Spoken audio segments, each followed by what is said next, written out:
Kalau yang ngomong kayak kolektif rame-rame anak muda menyuarakan tentang lingkungan or mental health or anything, could be anything gitu, sesuatu yang positif pastinya kan.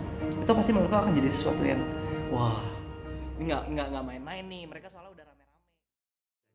Menurut Iqbal tuh seperti apa sih peran anak muda itu buat negara kita, buat Indonesia, Bang? Wow, very good question Mas, terima kasih. Perannya banyak banget sih, dan sangat penting menurutku. Mungkin apapun yang kita lakukan atau apapun yang kita pelajari hari ini, mungkin memang belum semuanya bisa terrealisasikan atau teraplikasikan. Karena memang buat aku tuh selalu mikir kayak it's not our time yet, but it will gitu. Jadi anak-anak muda di Indonesia ini adalah the future of Indonesia menurutku. Dari semua bidang ya, perfilman, musik, pemerintahan dan lain-lain, bahwa mungkin temanku nanti akan jadi the next president, the next minister gitu-gitu kan, kita nggak ada yang pernah tahu gitu. Apapun yang kita pelajarin sekarang tuh menurutku kita tuh lagi dalam masa mencontoh Mas. Kita tuh lagi dalam masa mencontoh pemerintah kita atau orang-orang yang sedang berkuasa sekarang, pemimpin kita sekarang. Jadi buat orang-orang yang mikir kayak anak-anak muda sekarang kayak anti politics atau kayak anti this or anti that, I don't think so. I think we're observing. Hey guys, we're watching you all gitu sebenarnya kalau dari aku ya. Besok kita akan ambil yang baik dan kita akan perbaiki apa yang seharusnya diperbaiki, lalu nanti di masa depan baru kita aplikasiin apa yang kita dapetin dari pemimpin kita hari ini sih. Se-powerful apa sih anak muda Indonesia, Bal, gitu, bisa merubah Indonesia ke arah yang lebih baik, Bal? Wah, menarik sekali. Menurutku pastinya akan ada perubahan yang cukup revolusioner ya. Karena dari generasinya aja sekarang kita udah dikotak-kotakan dengan adanya boomer Mas, adanya Gen Z, lalu adanya milenial. Dan menurutku alangkah baiknya kalau di 2040 atau 2050 kita pengen membangun Indonesia yang lebih baik, merangkul anak muda itu menurutku sesuatu cara yang asik dan sangat efisien sekali sih, dimana ketika kita bisa dirangkul dan kita bisa punya awareness sampai akhirnya kita masuk ke tahap care sama lingkungan di Indonesia, sama cara sistem kerjanya, semuanya tentang negara kita dan kita pengen ngebangun itu, I think we have such a great power.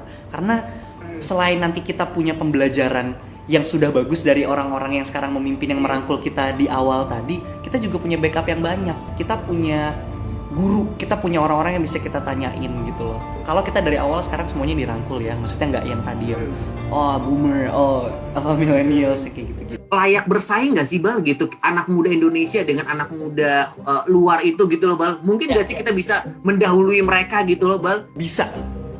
Jawaban pendeknya bisa Mas, karena aku ngeliat firsthand langsung betapa kreatifnya anak-anak Indonesia. Aku nggak ngerti apakah ini ciri khas atau personalitinya orang Indonesia, tapi kita tuh suka banget ngakalin Mas. I don't know if you notice this. Kalau di sana mereka mungkin banyak alat-alat yang lebih advance karena nggak tahu gitu cara ngakalinnya. Nah kalau di Indonesia tuh menurutku, misalnya gini, ini contoh paling klise, tapi menurutku bikin aku kayak damn, alright. Pas lagi sekolah di Amerika, kan salah satu brand instan noodle dari kita tuh terkenal sekali di sana. Orang di sana kan masaknya harus pakai stove dong, harus pakai panci. Sampai suatu saat listriknya mati dan kita lapar, kita nggak tahu harus ngapain. Dan waktu itu kakak kelasku di Indonesia yang memberikan ide untuk memasaknya di dalam microwave, and nobody thought about that. Did you? Maksudnya it's super simple, right? Maksudnya itu tuh kayak ya lah gitu doang. Tapi lo kepikiran nggak? Kan enggak kan gitu. Dengan kemampuan kreativitas kita yang hebat sekali, yang kita tuh bisa banyak akal, banyak ide, kalau difasilitasi dan diberikan platform yang baik oleh pemerintah, kita diberikan edukasi yang benar, kalau kita diberikan pelatihan, training yang bagus, man, I'm telling you, pasti bisa sih, pasti bisa. Gimana menurut Iqbal nih, apa yang bisa membuat anak muda Indonesia itu bisa didengarkan gitu? Yang pertama-tama mulainya harus dari diri sendiri sih.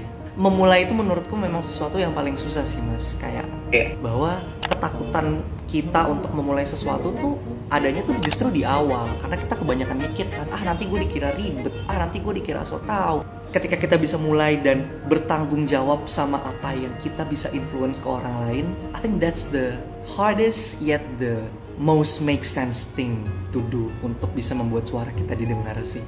Ketika kita bisa mempertanggungjawabkan apapun yang kita pengen speak up based on data or even based on personal experience tanpa generalisir atau stereotyping gitu ya, dari hal kecil dari kita sendiri, itu harusnya bisa banyak yang ngikut Mas. Aku tuh percaya gini, sesuatu yang personal biasanya itu juga sesuatu yang paling universal. ketika kamu punya concern, ketika aku punya concern, ketika kita punya concern, and you feel like you're alone, you feel like kayaknya gue doang deh kayak gitu. I can assure you, you're not the only one. Dan alangkah indahnya ketika kamu sudah berani menyuarakan itu, ada orang-orang lain yang kayak itu gue banget. Akhirnya itu terkumpul dan akhirnya jadi gerakan and movement. Dan ketika itu sudah jadi movement, first you're not alone, you're not scared to speak up anymore, and third you will be heard now. Especially with the older generations, karena sekarang ngomongnya nggak sendiri kan. Kalau sendiri pasti kayak gitu.